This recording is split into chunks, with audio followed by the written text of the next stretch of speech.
What's up, Grace Girls? Welcome to the Allow Yourself Grace podcast, where we focus on helping Black women change their lives by discarding negative thoughts, pivoting in the right direction, and shifting their mindset through cultivating a trauma free lifestyle. I'm your host, Courtney Kristen, educator, content creator, life coach, counselor, and mental health enthusiast living in Houston, Texas. I created the Allow Yourself Grace podcast because I wanted to create a space for Black women to share their thoughts, feelings, and stories that make them who they are without fear of judgment. Allow Yourself Grace provides emotional support and encouragement within the Grace Girls community for women in need of non biased opinions from women other than family and friends. Personal development, self care, career, faith are among many of the topics we will discuss on this platform. Allow Yourself Grace podcast is here to encourage Black women to live unapologetically and thrive in being authentically who they are and were designed to be, an entire vibe. No topics are off limits. We will cover it all.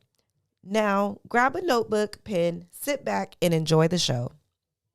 What's up? What's up, my people? Welcome back to another episode of the Allow Yourself Grace podcast. Y'all, I have another guest in the house, and this guest I've been knowing for a really, really long time. I'm super excited to have my bro in the house, Wesley Doggett. Thank you. Thank you. I'm gonna let him introduce himself to you guys. Gonna introduce yourself to the people. Well, Wesley Doggett, associate pastor over at the Fellowship of Tomball, and I'm excited to be here. Okay, today. associate pastor. Y'all have to know I'm messing with him because I was just sitting here chatting with him before we started the podcast, and I'm like, man, how long have we been knowing each other? And I'm like, man, I think it's been almost 20 or maybe more. Yeah, really So cool. literally we've been knowing each other that long. Super excited to watch her journey and watch her transformation. So kind of tell them a little bit about where you're from, how you got into ministry. Oh wow, I'm from a little small town, this big city now called Forster, Texas, and tried a lot of different things. Then found out that ministry was where God was leading me to, and been doing it since about 16. So Okay. Okay. So how long is that? That's been a while. 16. How old are you now? You want to tell the people your I'll be age? 36 next week. 36. So that's been a while. That's been Yes. a while. I know that because we were in ministry together for a little bit, Yeah. that ministry can be difficult. It can be strenuous. It can be tiresome, but it can also be rewarding because you're walking in your purpose. Can you kind of talk to the audience about how you discovered your purpose and your calling? Purpose and calling. So being a third generation preacher, watched it, grew up around it, seen successes, seen failures, and it was the last thing I actually wanted to do in life. Hmm. It was my plan to go be a political science major, go be a big time lawyer, and live the life. Live the life. And one thing's preaching is cool until you Hmm. figure out that God wants you to have a balance of real life reality, Yeah. and then also ministry. Okay. Okay. You gotta dive a little deeper into Okay. that. So 16, you're 16, raised in the church, going to church, you know, had to go. You ain't have a choice, right? Yeah, I did have a choice. Yeah, you ain't have a choice. You gotta go. You had to go. You had to be there. You was there Sunday, Wednesday, Every day. Tuesday. Any day that the church was open. Right. So it was kind of like already embedded in us, like, you going. I don't care, you going. So doing that, and it's like, man, God, you for real? You really calling me Mhm. to do this? And I've been doing this forever. I thought I was gonna get a break. Did you go through that period? No, so I actually didn't, because I guess I can be honest. Mm-hmm. I remember preaching at like 4 and 5 in my Mm. room. So I Mm. knew that the preaching anointing was on me, but to balance preaching and real life, Right. always, at once you get turn 18, graduate, you go to college. Mm-hmm. It's like, oh my God, I love Jesus, but I gotta Right. live life. I still want to have a little social time, It's a a little little social life, like time. for Exactly. real. Yeah. Um, And that can be difficult in itself because it's like you'll try to do something, but God like, Mm-mm.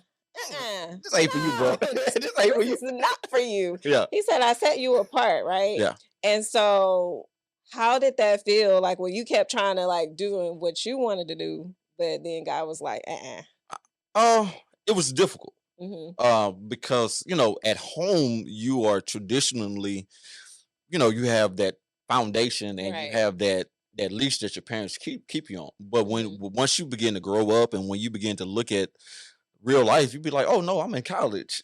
Right. That's parties in Yeah, college. some freedom. That's girls Yeah. in college. Yeah. And so it didn't that wasn't my struggle. hmm My struggle became once I became successful in ministry, Right. because that's the part that people don't like talking about when hmm it comes to hmm having a balanced life. And then because you're in ministry, because you're doing all kind of different things, you don't people put you on this pedestal that you quickly find out that you don't belong. Go. Right, right, right. Um, yeah, that's a lot of pressure. Yeah. It's a lot of pressure because people instead of your goal as a pastor is to get people to Jesus, right? To Mhm. bring them to Christ. And instead of that, people are looking at you.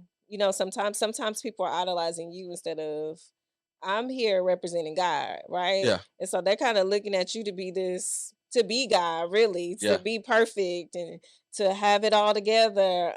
And so that can be a lot of pressure. So I can see that. I can definitely see that. Of course, and then being in ministry, you learn how to live a good pretend life. Yeah, I mean, Talk about it. Come on. you come to church and you're happy, you're Yeah. excited, and I went through a season in my life when I was a little bit older, where I was preaching the hell out of Negroes, and then still coming home hmm miserable. Mm. Everyone else is fulfilled, and preaching and traveling, and then going to the hotel room miserable by myself. Wow. And so we put ourselves on these pedestals, and then we've created this false narrative that we're perfect, and we have hmm everything together because we go to church and we're in Right. ministry. But really, if more people in ministry be honest, there'll be some times that I'll be really like, I don't want to go to church, I want to go on vacation. Right. I ain't going today. I ain't going today. So being transparent, how important is that as a minister? it has to be it has to become the forefront of everyone's ministry. And if you're in ministry, you have to be transparent, because unfortunately, in the world that we live in today is, um, us as kids, we hmm were forced to go to church. hmm Nowadays, kids They have options. They got they options. they got options. They got options. Yeah, not only do, Yeah. do they have options, but they got social media, they got TikTok, and hmm so more ministers and just people in the church in general really have to become transparent and say, you know what, I'm broken in this area. I've made these mistakes, and I'm going to try to help you not make these mistakes, Right. instead of you just trying to live, oh yeah, I'm perfect. Right. Right. Right. So when you first reached out to me, I was like, "Oh, you want to come on?" You're the second guy that I've had on, and I like to mix it up a little bit because my podcast is all about just providing a safe space. Hmm. So the safe space to be transparent. We Hmm. talk about mental health. We talk about God. These are all the things we talk about here. Really all topics. But one of the things that stood out to me when you text was going from prison to the pulpit. So your journey has not been an easy one. No, it's not. And it's not been pretty. Yeah, it hasn't been pretty. Uh, We all have, uh, our struggles and things like that. And so I'm so excited that you wanted to share your story because I know that I have people out there that some of them go through the same things. Like I have a lot of actually I'm looking at my analytics and I kind of have a mixture. A lot of guys are watching. And I think being able to be vulnerable and providing that space is great. So I kind of want you to dive into how you got there. how do I get there? In the church, really, really, Oh wow. real life in the church. And most people don't talk about the Hollywood isms of church. Mhm. At that particular time, I remember vividly. My mom used to call me and ask me questions like, "What city are you in today? Where you at tonight? Where you preaching at this week?" Uh, I had, I had what I call an ideal family, but I was never at home. I Wow. was never at home, and so the the the unbalance really became my destruction.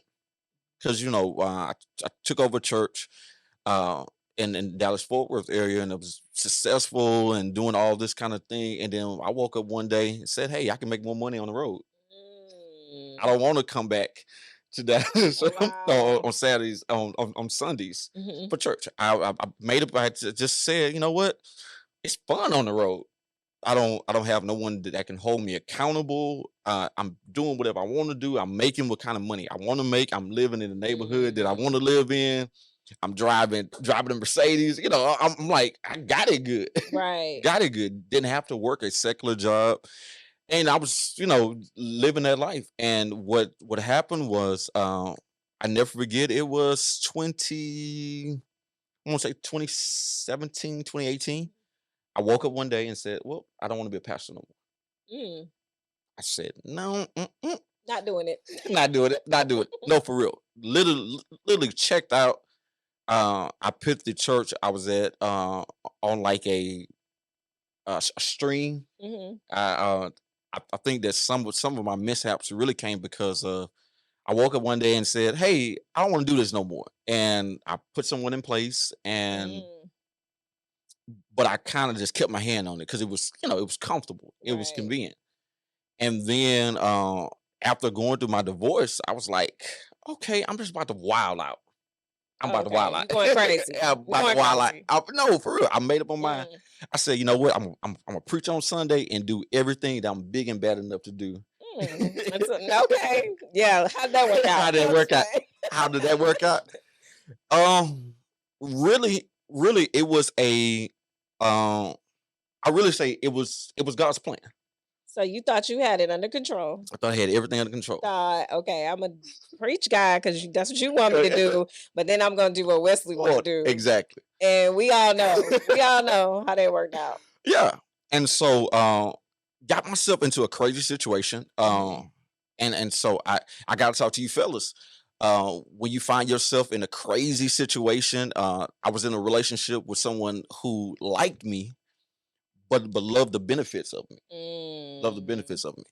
And one of the most craziest conversations was this is crazy. It's just me being transparent. I was on to go preach a conference on a Sunday, but because I didn't have $500 in my pocket, I decided not to go. Mm. And driving to Dallas, you don't need $500 to go to Dallas. Right. Yeah, but Wesley needed five hundred I dollars, needed y'all. $500 to go to Dallas, and the person that was bringing me in was gonna take care of my hotel and Mhm. stuff. And I was like, no, but I need traveling money. I want to go buy something. I want to go do something. And never forget, it was a Sunday morning. Sunday morning, me and a young lady I was involved with, we got into an argument on a Sunday morning. And I'm like, man, I supposed to be in Dallas and I ain't supposed to be here, but you Mhm. tripping now. Right. And the whole thing uh unveiled. And so when went through the process and dealt with what was crazy in the entire situation, I knew God was up to something, but I didn't at that point, I recognized that I had no control of the situation Mm. because I mean, I basically had just walked away from a church and I basically was doing everything I was big and bad enough to do. And then now I'm turning down a preaching engagement because I don't got $500 in my pocket. Right. And what was crazy about it during that time, I had people working with me. I could have asked for the money, but Mhm. my pride, my ego, Yeah. all of that was intact. And so we get into the argument on Sunday morning. I called someone here in the city. I was like, "Hey, bro, uh, I ain't going to Dallas this week. You didn't become feeling and preach." And he was like, "Yeah, man, I never made it. Never made it." Oh wow. A neighbor, we were arguing, and a neighbor, because I was living in one of those affluent communities, a neighbor heard, Overheard. Yeah. overheard, and this neighbor comes and police come. I go, I sit in the car for a whole 2 hours. Mm-hmm. They're looking for a DA to pick up my charges. They're looking for charges. What charges? Y'all was just arguing. No, that's not what they said. Oh, that's not what they reported. That's not what they reported. I got you. So the neighbor said that they heard bumps, and they said that we were screaming. Wow. But we live in a condo that got upstairs, downstairs. You gonna hear somebody coming up the stairs and all that. The young lady, she had an asthma attack. She couldn't even speak. Yeah, Oh wow. She had an asthma attack, and they're taking her to the they're taking her to the hospital. Yeah. The next thing I know, I'm being told I'm going to jail. So I get to jail. Instead of me trying to fight it, instead of me trying to fight it and be upfront and be truthful and be honest and you know what? I stay quiet to get out, and as soon as I got out, I got back on the road. Oh wow! So you were gonna ignore the situation. Ignore the situation. Okay, I got you. And so it was weird because the police, after they did that, my attorney, he went to court and all that for me, and I never ever, except the last time when I went to go take this crazy deal, I never had stepped foot into the courtroom. So you took a plea deal. Yeah. So the whole time the lawyer was going for you, and I was never there, because I was telling her. Why do you think you were avoiding going? Because you went on the road because you were avoiding the situation, right? So why do you think you were avoiding going? I think the embarrassment.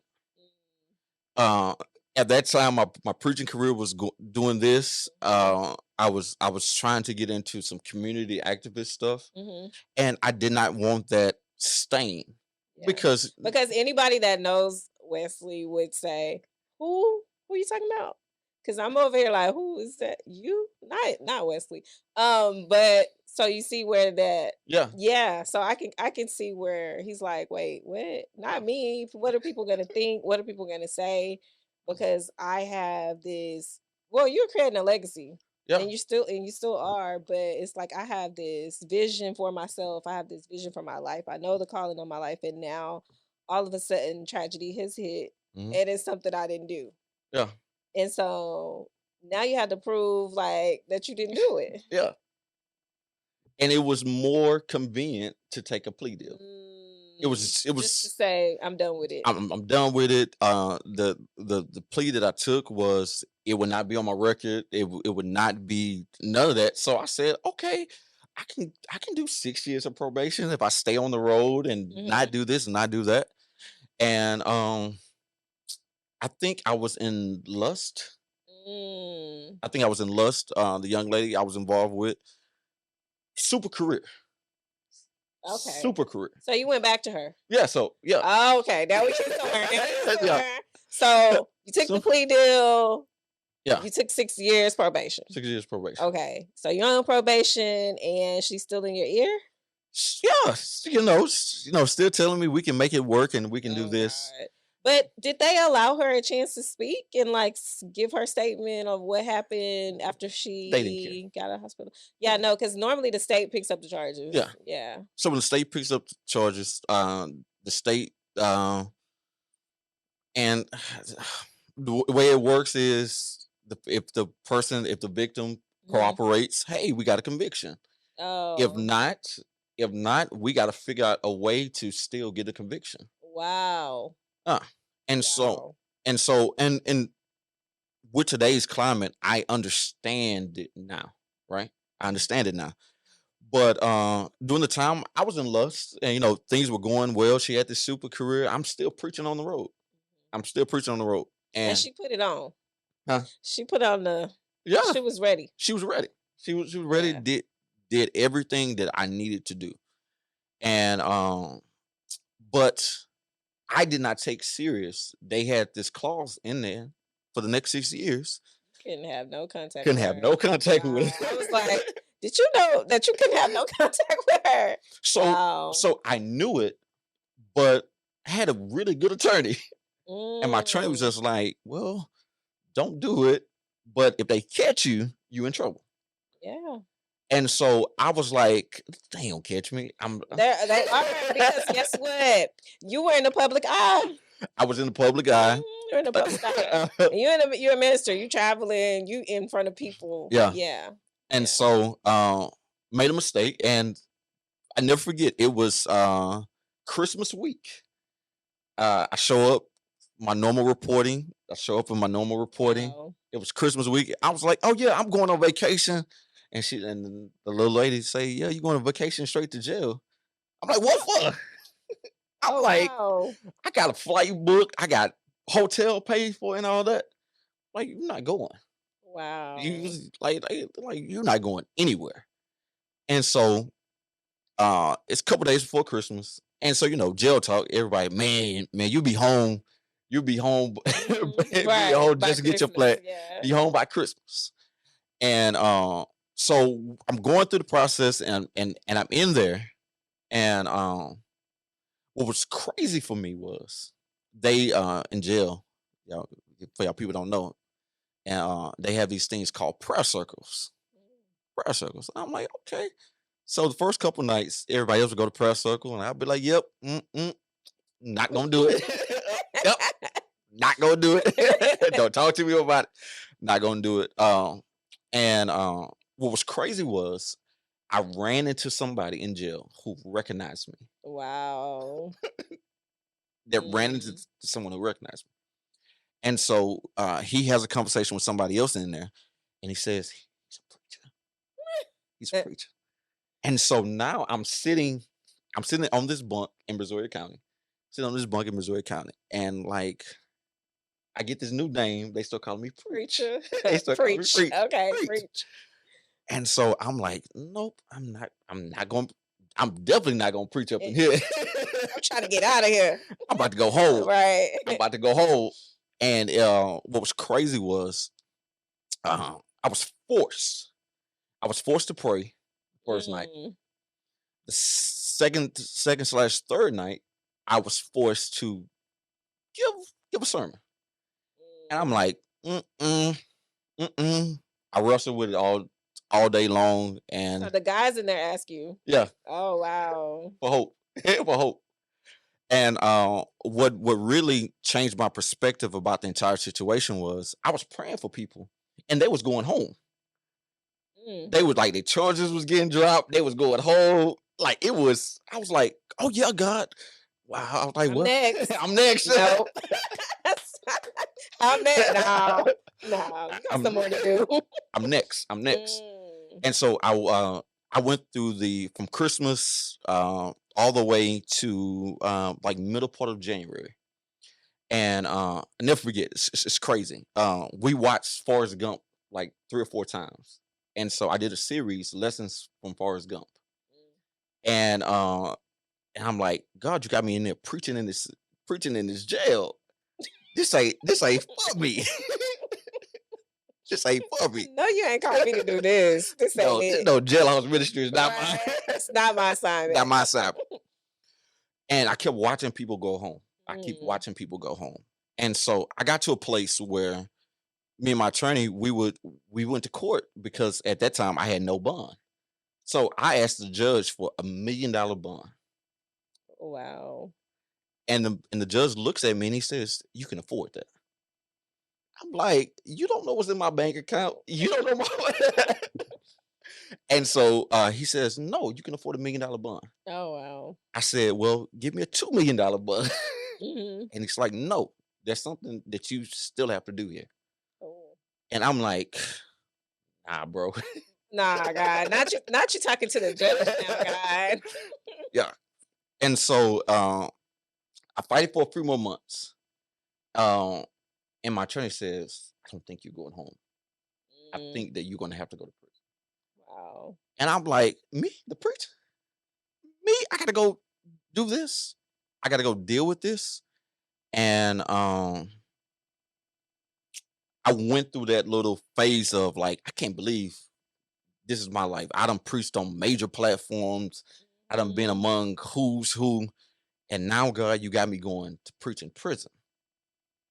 And so during that time, my judge, he retired. The original judge retired, and a new judge comes in. And he does not even look at my case. He gives me two options. He says, you can either take a 7-year deal or you can go over there and talk to them by faith. Wow. And then he tells me, I'm doing this to better you, not to harm you. And like, I immediately think of scripture. I have plans to prosper you and not to harm you. But I was like, no, God, it can't be coming from this man. Not being in jail. Not being in jail. But what happened from, I'd say, that beginning part of 2018 or 2019, I preached every night until I went home. Changed my entire perspective. I went from a prestigious preacher to a prison preacher. Prison preacher. To a prison preacher. I remember getting on different. I went to 3 different units in my little time being there.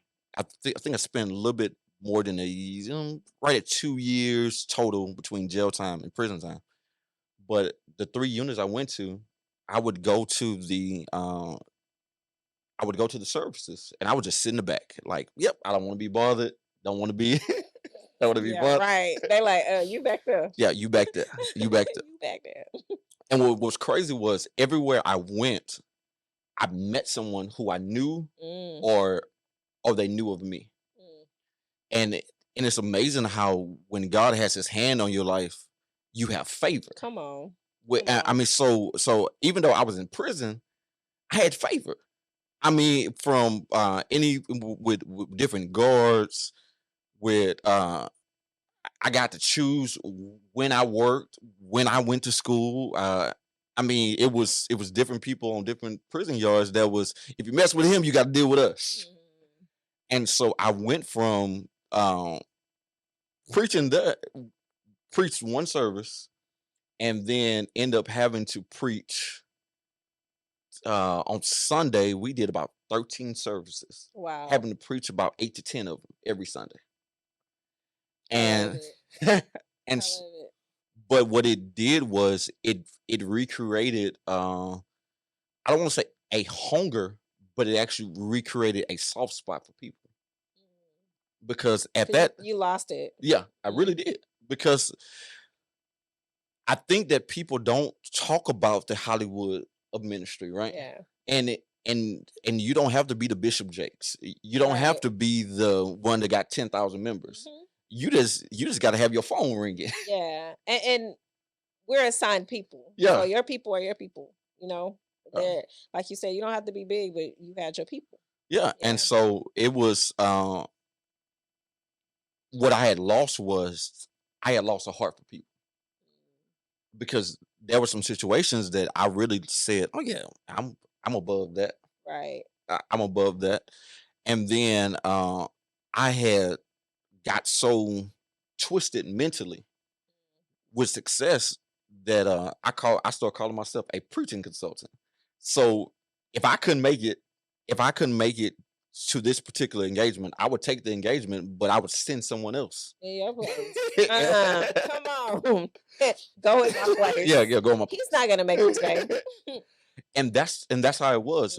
But at that point, I was, and now I can look at it. I was stuck up. I was bougie. I had nothing really to offer to the kingdom. So God had to sit you down for a little moment. Yeah. He had to sit you down, and he had to remind you of the vision and the plan. Yeah. And he put you in a place where you had no choice but to do what he called you to do. Yeah. You ain't had nothing else to do. Ain't nothing else to do. You couldn't do what you say on Sunday, go over here, and then I'm going to do what I want to do. Yeah. No. You right here, and Yeah. you're going to continue to do what I want you to do.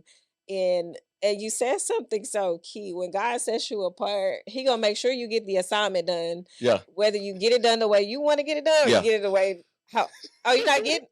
Okay, sit down, because you're not doing it Yeah. the way I wanted you to do it. And so I talk about this a lot on this platform, is that when you have your purpose and you have a calling, like it don't even feel right when you in certain Yeah. places because it's like, ooh, hold on, wait, why am I here? I'm uncomfortable, Hmm. and so he had to make you uncomfortable Yeah. for a moment. Yeah. 'Cause like you said, you was a little bougie. You was a little bougie. Like, I'm Uh, not going. yeah. I'm gonna send him. Uh, No, I called you to do this. uh, And so I'm happy that you stay with the calling. And so now your life is shifted, it's changed. shit, You shit. got new people in your life. Yeah. You know, you got I say a fresh anointing Yeah. on your life. Uh, And how is that? How is that now that you're It's out? it's uh it's amazing. Uh, you never you never know what God's favor feels like until you feel like you've ran out of God's favor. And at at the time, I think I was stuck up. I was bougie. I had a bad attitude. I had a bad temper. And so that transition makes life now easy for me because now I have a sensitivity for people, and now I have a chance to say, no, no, bro, don't do that. That's stupid. Right. Don't stupid. No, that's stupid. That's not the decision you want to make. Because what I do now, in the secular, I work for a major construction company, but I'm on school campuses. I have the master key. I have the codes to these schools.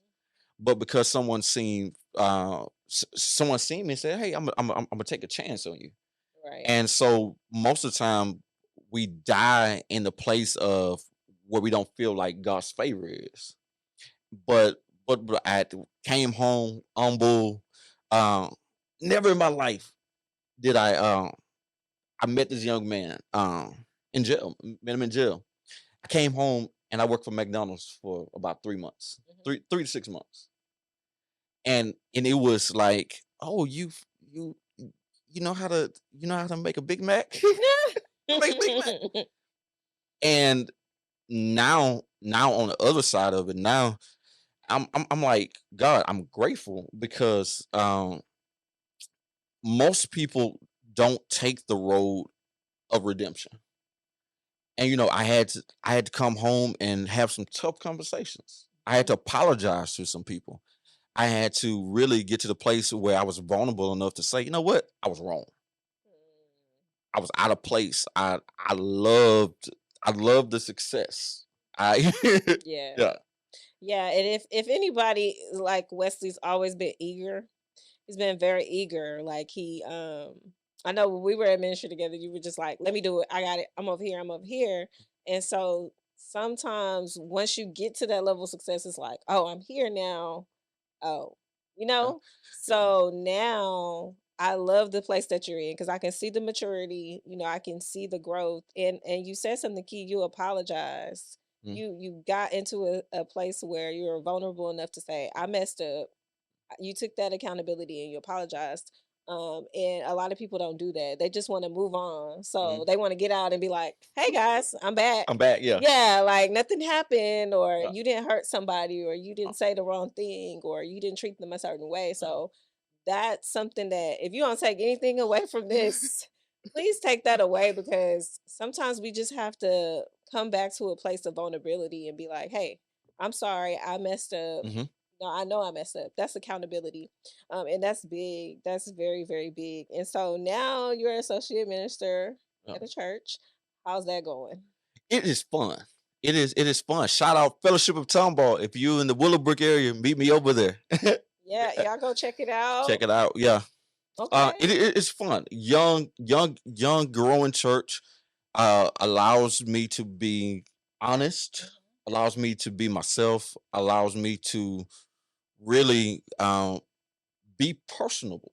mhm, Uh, because I think the biggest thing that I learned in this entire process is, okay, people don't necessarily want to do traditional church. mhm, People, and there's so many stigmatisms that come along with church. But yeah. now I'm at a place of say, hey, you know what? I messed up before. I really, really messed up.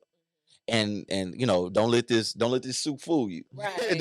Right. Yeah, it's about your soul though Yeah. at the end of the day. So at the end of the day, like how we grew up, we had all these rules. Mhm. You can't do this, you can't do that, you can't wear this, you can't wear that. But at the end of the day, how many souls got saved? Mhm. And so when we were younger, we didn't know any better. We were going Yeah. with the rules. Most of us grew up Baptist, or maybe you grew up non-denominational, but it's just like you had these Yeah. rules.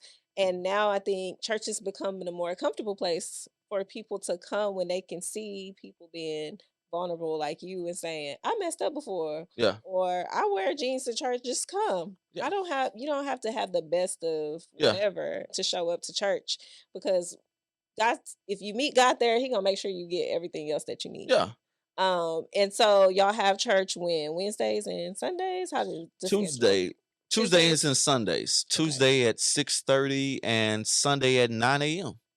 Yeah. So if you're in the Tomball area, y'all Yeah. go over there Tell me and where we check were. them out. Yeah. So now I want to move into rebuilding your relationship with your children and kind of finding your wife, finding the person for you.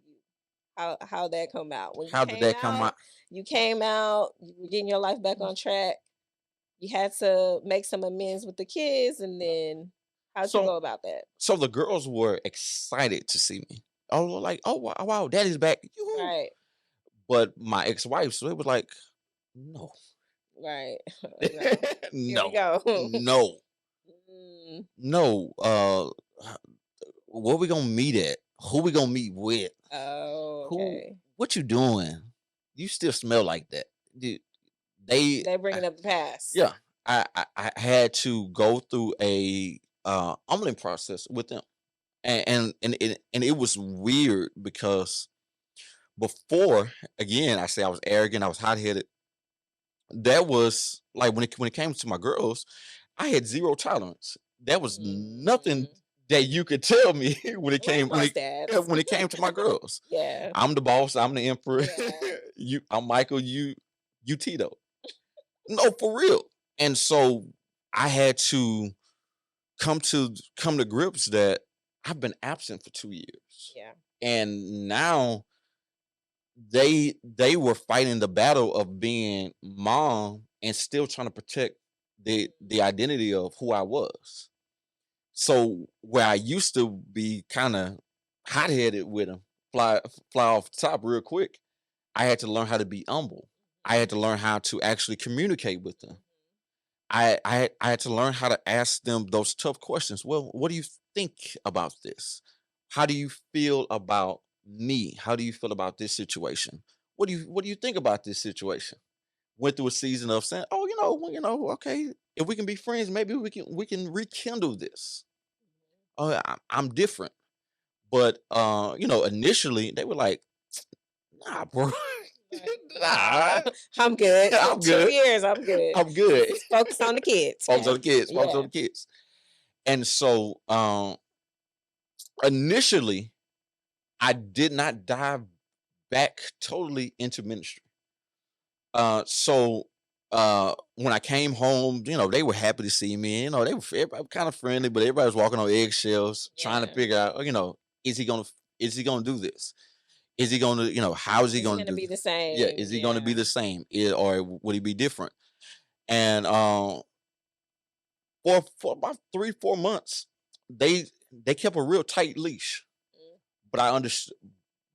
But I think by the grace of God, God really allowed me to have learn patience and also to have grace, not to be frustrated in it. Because a lot of times, we get out. "Hey, man, I done missed my child. I done missed 2 birthdays. I done missed this. I done missed Yeah. that." Okay, whenever I want to pick him up, you just had a car ready, Yeah. and so it was a transition process, Yeah. and in in them doing in me going through the process and me going through different things, I would have I think that if I would have did it my way when I got home, I probably would not have the relationship with their mothers and then also with them that I have today. Right. Yeah. So Yeah. Because sometimes you just have, like you said, you have to be patient with the process. Hmm. And so you came out. So you're starting from scratch when you come out, correct? Yeah. Yeah, you gotta start all over. So Start all all over. the Mercedes and the neighborhood, everything was gone. All that was gone. Was gone. Was good. So talk to the people about rebuilding. Rebuilding is a process, but if you do it right and you follow your gut, you'll get back there. Uh, don't don't don't take it lightly. Bible says, "Don't despise small beginnings." And so I think a lot of times because we feel like we've missed this time, and then we've sat around. Definitely, if you go to jail, go to prison, you hear all these great grand ideas, but then when you get home, you're a felon. You're a Yeah. felon. You can't go get no. I mean, you can, but you have to work through different Yes. processes. It's harder. Yeah, Yeah. yeah, you got to go through all these screening processes, and then even though after you get through the screening process, after you be honest Mhm. with people, some people look at you be like, mm-mm, Nope. mm-mm, Next. nope, nope, you're Yeah. gonna get mad again. You're gonna Yeah. get mad again, Because it's and yeah, frustrating. Yeah. and so you go through all these vetting processes, and I was gracious because I still had a few contacts in my pocket. And so when people found out that I was home, they was, hey man, you can go work at this temp agency. Hey man, you can go do this, you can go do this, you can go do that. And so it's funny now when I think about it. They sent me home, and I think I had to pay like $3,000 worth of fees and stuff. Oh wow. And I was like, how am I gonna get a job? Come on. The How am I state, gonna man. The state is real. No, It's for real. I was real. like, how am I gonna get a job? Mm. And so, I knew someone and got a job at McDonald's, but I was just like, I can't live on $300 a week. For real. Paying child support. At that time, I was paying back child support. And now you got to pay these And fees. I gotta pay these Oh fees. God. I can't live on $300. I need $300 a week. I know working all these Right. hours, gets check, it's $300. You like what? I done made all these burgers. Tell me all these. This This is what I got to what bring I up. got. This is what I got to work with. Oh my God. And Wow. It's funny, y'all, but it's real. It's it's real. real, you know. It's real. And so, man, I can't believe I'm just being transparent like this. I remember a time when people would give me $300 check for preaching, and I would just kind of be like, "Yeah, let me go on and sign this over to you because you need it more than I need Right. And just give it back. it." Just give it back. Wow. And so at that time, I was like, "Oh my God, no! I need all of this and some, I need all my coins. I need I all need this them all and some." here. That is so funny. Oh my God. You have an aura about you, right? There's a new aura. You always been a dresser. That y'all see his little swag he got going. He always been like that. Since I've known him, even in high school. Now I'm thinking back, this man used to wear slacks to high school. Remember that? Yeah. I'm telling his business now, but so he's always had this presence about him. So I'm just thinking back to you trying to hide in the crowd because that wouldn't work out for you, Wesley. Not even in a prison uniform. So Now, yeah, it didn't work out. it didn't. It did not work It did out. not work It out did for not me. work out. So when you have a presence about you, that's just it. So you working at McDonald's, you still had that presence. Still had the presence. How quickly did you move up? How quickly? I never moved up at You never McDonald's moved up because you stayed low key. because I didn't want to be there. I didn't want to be there. So, So I didn't put the effort in. Like, no. He did the bare minimum, y'all. Did the bare He did minimum. the bare minimum for his $300. My And he three- was gone. uh, He was gone. with- Um, yeah, they be like, "You want to work some overtime?" and he was like, I don't so wanna I can have 25 cents more. But that was my For thinking. real. And to be honest with you, that was really a part of my stinking thinking. Wow. Because I wasn't grateful for the stepping stone. And so in the rebuild process, when like you said, I've always attracted people. People have always loved me. Mhm, And so, I'm used to going from zero to hero overnight. mhm. And so God now, like thank God I'm out of prison, but like God, I'm home, and like I'm barely making money to put gas in, Right. in To get somebody else's here. car. In Yeah. somebody else's car. Yeah. This time didn't have a car, didn't have nothing. And I'm like, but how am I supposed to get myself together? And then, you all these scams and stuff that people be doing nowadays, you get reintroduced to it. Mm. So then Temptation. yeah, man, all kinds of temptation. And then, and of course, now you got people now like, oh yeah, bro, you've been locked up, man. So man, let's go out, let's go party, let's go do this. And I really had to adopt the mentality of saying, nah, bro, I really can't do this. Uh, if I'm really gonna turn a new leaf and start rebuilding, I'm gonna have to just buckle down and just go through the process. And the rebuild process it's been fun, but it's also have kept me aware of who I am. And I think when I seen this podcast say show yourself grace, I think a lot of times we forget to show ourselves grace Yep. We do. because we know what we have done in private. Mhm. And you don't have people saying you can make it, you can do it. Oh yeah, I made that same mistake. I did that Yeah. too. And still be prosperous. Yeah, you still be prosperous. Yeah. And so it becomes rebuild process.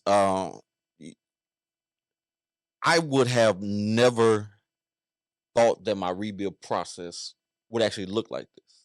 Because Mm. again, I still came out with some of the same contacts. But Yeah. being not only did it not only was I in prison, but I came home during the pandemic.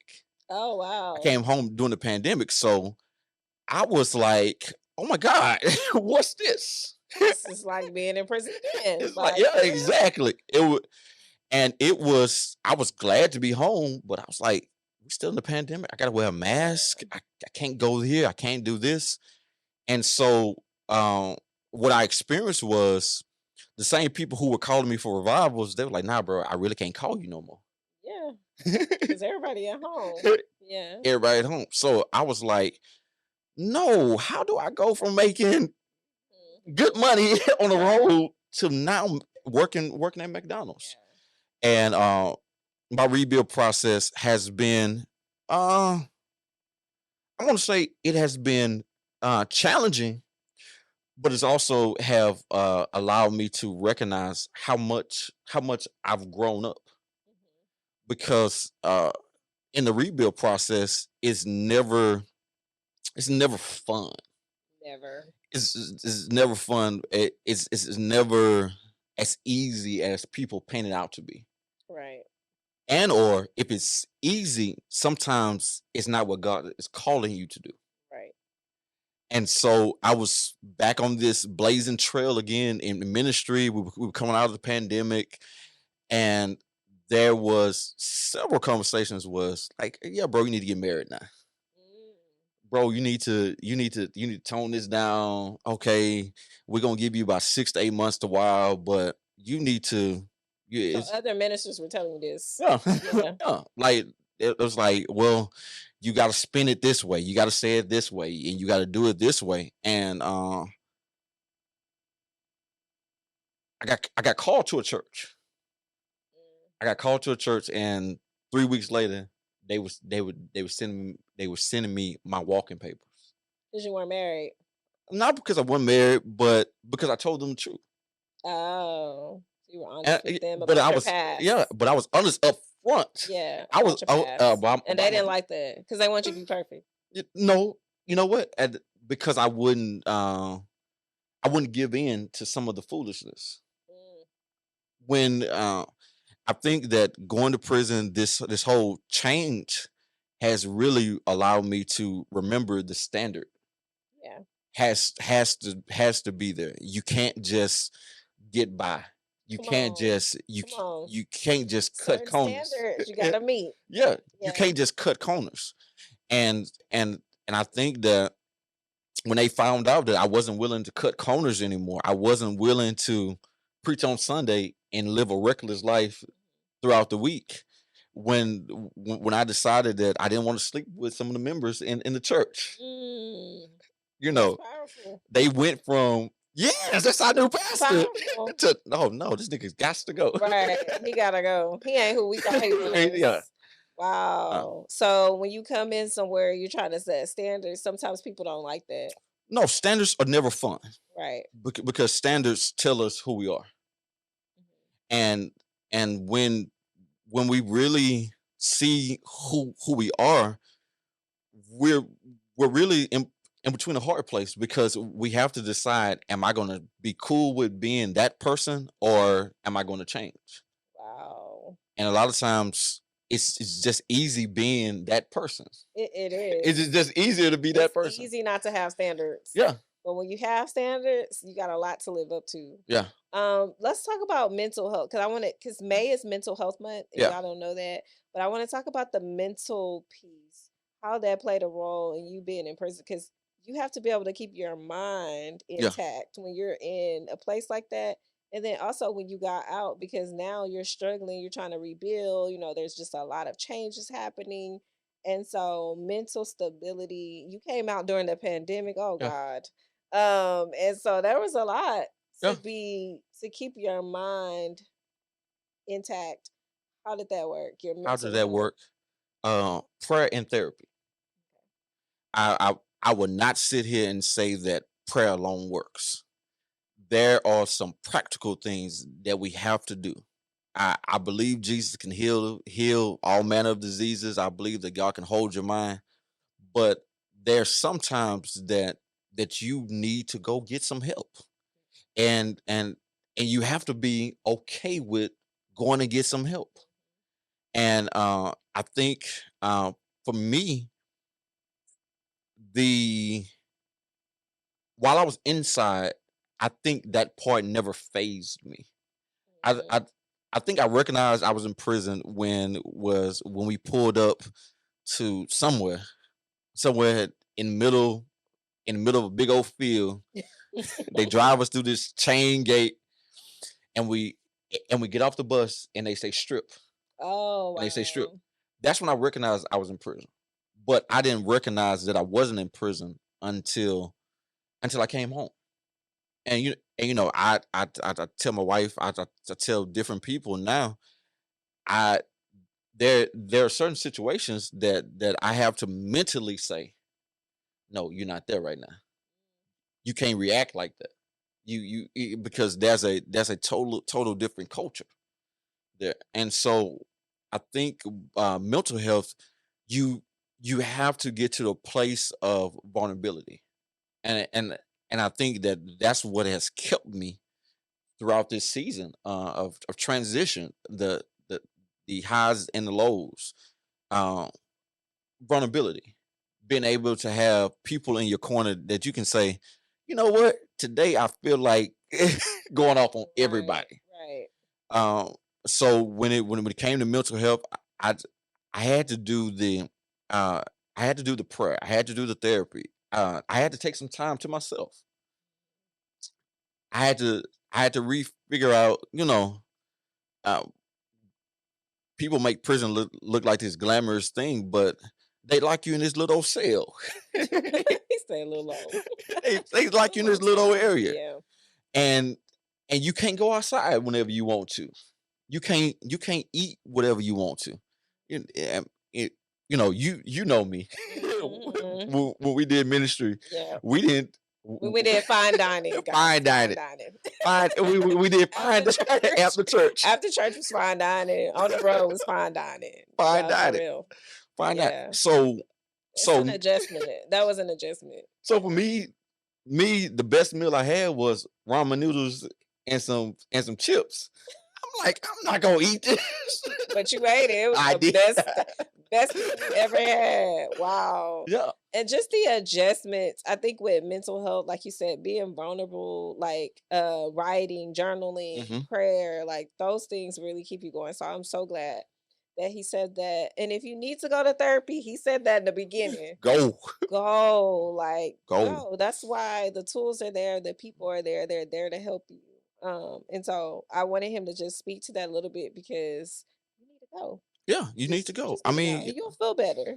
yeah, I mean, Yeah. yeah, yeah, Jesus worked, but Therapy helps. Therapy helps. Therapy helps. Yeah, Jesus puts people in place. He exactly. puts people in place. I went last year and I was like, that was the best thing I could have ever Yeah. done. So now I want to go like yearly, like at least Mhm. check in once or twice a year, maybe quarterly.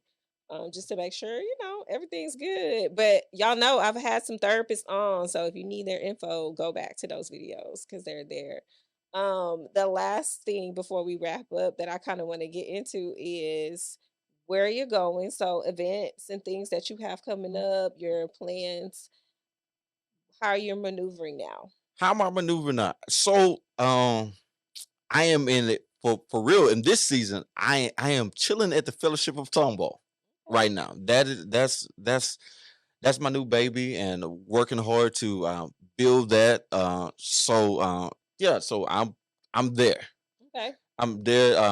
I'm taking less stuff on the road. I was just about to ask, are you taking like I do. conferences and revivals and stuff like that? I still do. But I think the difference this time is I'm more cognizant of where Mhm. I'm going. Because just like y'all say, every church ain't church. True. Every church ain't church. True. True. Right now, me and my family, we're building the Fellowship of Tomball. We have a heart for young people. We are yeah, we're just at the fellowship right now and just really getting getting grounded. I know this next few weeks we'll be unveiling some stuff we'll be doing with the Klein School District. Wow, that's awesome. Yeah, so it's we're doing a lot of different stuff that really that's gonna be more a community need. I love that. So, Uh, did you know the pastor before you went there? yeah, You knew him? yeah, Okay. So, and then y'all just kind of yeah. connected and decided to move forward, or did he already have that established? So the church is a new plant, but the privilege uh I have now is I'm with my uncle. Oh, okay. And so, shout out Dr. Stephen Staten and fellowships. Oh, it's your dad's brother. Yes, my dad's brother. Oh, Yeah. cool, cool. So, um, yeah. So, but again, it's been that whole rebuild because when I first started out in ministry, I was with my uncle, Mhm. and so I had to, really, in order to quote unquote come back home, I had to have those tough conversations. I had to hear I was disappointed. I didn't like that decision. You had to go bump your head, come back and get the lecture. Yeah. Yeah. Yeah. Well, I'm happy you're Yeah. back home. Yeah. You're happy, you're Yeah. thriving, you got a Yeah. beautiful wife, beautiful family. Yeah. I'm excited to see what's next. I'm gonna Yeah. have to come visit, support. Well, you Yeah. gotta let me know when you're preaching so I can Yeah. come and definitely support. I had one more question on my head right now, and I really did just forget it. Um, any questions for me? Because I always like to open up the floor the last little few seconds. Last few You seconds. thought of anything while you were on here talking? Any No, questions? I just want to say I'm proud of you. Thank you. Keep this up because this platform, uh, I what I've been talking with the team about, this is the new wave for for for the kids that came after us. Hmm. And so these type platforms, these conversations really opened the door where uh how we say at church, walking down that aisle to give the preacher your hand, that's a scary 30 It's second walk. scary. That's a scary 30-second walk. But platforms like this allow people to be candid, Yeah. allow them to be vulnerable to say, well, you know what? I'm not living my best life. I'm not doing everything that I need to be doing. And so I just want to encourage you guys to keep up this platform because this this is ministry Yeah. at in I call it ministry of millennials because I even though we got a big old building over there, even though we got a big Right. old building over there, some people never set foot in the sanctuary. Very true. but they'll hear something that you say on this platform and be like, okay, this how I get going. Yeah, and it's so crazy that you say that because God shows us different things, and so my husband and I were putting together a gala this year.